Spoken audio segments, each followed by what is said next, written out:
What's going on, everybody? Justin here with Everything Aquarium. It has been a long time since I have made a legitimate video, and I apologize for that truly, but this time I got a good excuse. Anyways, besides working 12 hours a day and all that, we recently had COVID. I don't want to talk about it too much, but yeah, me and my family were sick. You know, I got a 3-year-old son. He did just fine, really. Didn't even have any symptoms, honestly. Maybe a little bit of a cough, but he was just as energetic as normal. So good for him for that. But me and my fiance were down pretty hard.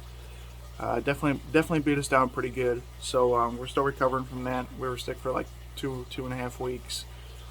It was tough, but we made it through it, and we're definitely recovering still. But we'll be back at 100 here in no time. Anyways, today's video I really wanted to show you about the fish room. Tell you the plans for the 75, the permanent plan for that.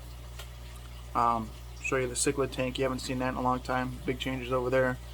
And yeah, just an overview, future plans, stuff like that. So stay tuned. Over to the cichlid tank, the 55 gallon. You haven't seen this in a while. Don't mind that. I'm doing a water change right now. Waiting for my water heater to heat up. Of course, it's very slow. Anyways, it's a pretty dirty tank. Like I said, everything's been neglected. But as you can see, I don't have anything in here but that red devil. I actually got rid of all my African cichlids. Decided to trade them off. The tank was pretty small for them, and they were starting to pick at each other, and I wanted to give them away, so I did. That's what I did. Other than that, nothing else has changed besides just getting rid of those guys and getting this big red devil, which he's a good size, probably about the size of my palm, pretty close. And I don't know if it's a male or female, but definitely pretty aggressive, and he's cool to watch. My plan with him is just hold on to him for a little while. I kind of rescued him. So he's got a little bit of sentimental value now. Hold on to him for a little while, find a good home for him, get rid of him. And then I'm not sure what I'm going to do with this tank yet.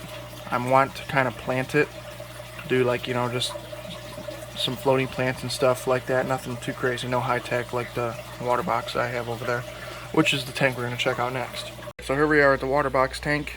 I'm going to skip the shrimp tank because that has not changed one bit. Completely self-sufficient over there. I feed it every once in a while, and that's it. But this tank has changed a little bit. It's definitely neglected, as you can see. Got some hair algae going in there because I haven't been dosing with my proper meds or proper chemicals and fertilizers and all that stuff. I just refilled the CO2 last night, so that's going.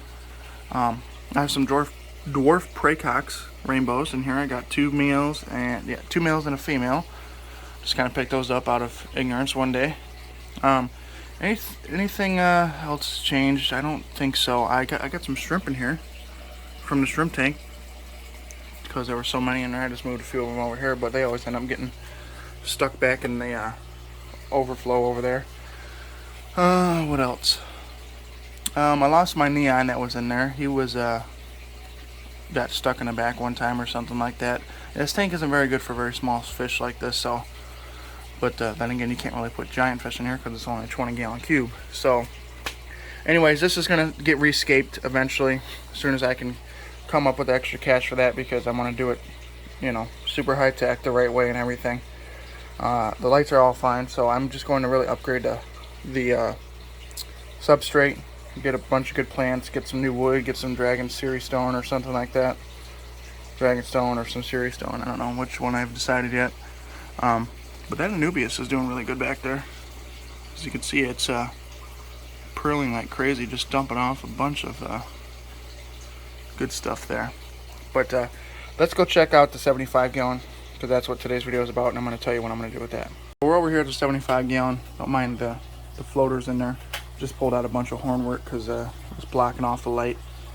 Anyway, so yeah, nothing's really changed with this. I got a few comments in there that I put from that 14-gallon tank. I don't know if you've ever seen that, but I just put them in there to cycle the tank a while back, and the tank was cycled, but then I tore it down, so I put them in here, and I think that's really all that's changed with that tank, or with this tank.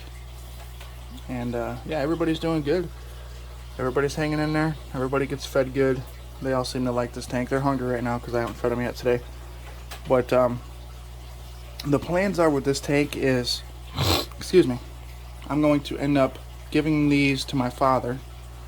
Most of these fish in here, like the rainbows, the cories, maybe some of the plecos, but then a couple other things are going to go to some people on Facebook or whatnot.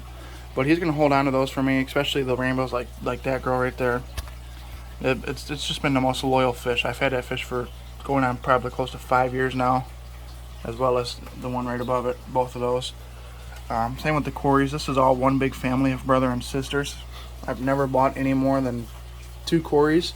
Or no, I think I bought 3 Corys, 2 emeralds and 1 albino, and they bred, and this is what came out of it, and I still have the original one. So this is all one big mom and dad and kid family. So I want to keep those in my general area so I can get him back one day eventually. And I know he'll take care of him. He's a big fish guy. These are all actually going to go into 150 gallon, which is going to be amazing for them. It's going to be huge, big upgrade. So I'm happy for that. But the plan is for this is going to be turned into a natural habitat style tank. Meaning, I live in southeast Michigan, so I'm going to be putting bass in here. I'm going to put a small largemouth bass. Obviously, I can't put anything that's a foot long in here. We're talking just 2 or 3 inch guy like that. And it's this 75 gallon tank, so that'll be fine. Just one, and then maybe a small bluegill or whatever. And I'm going to try to do like a natural ecosystem.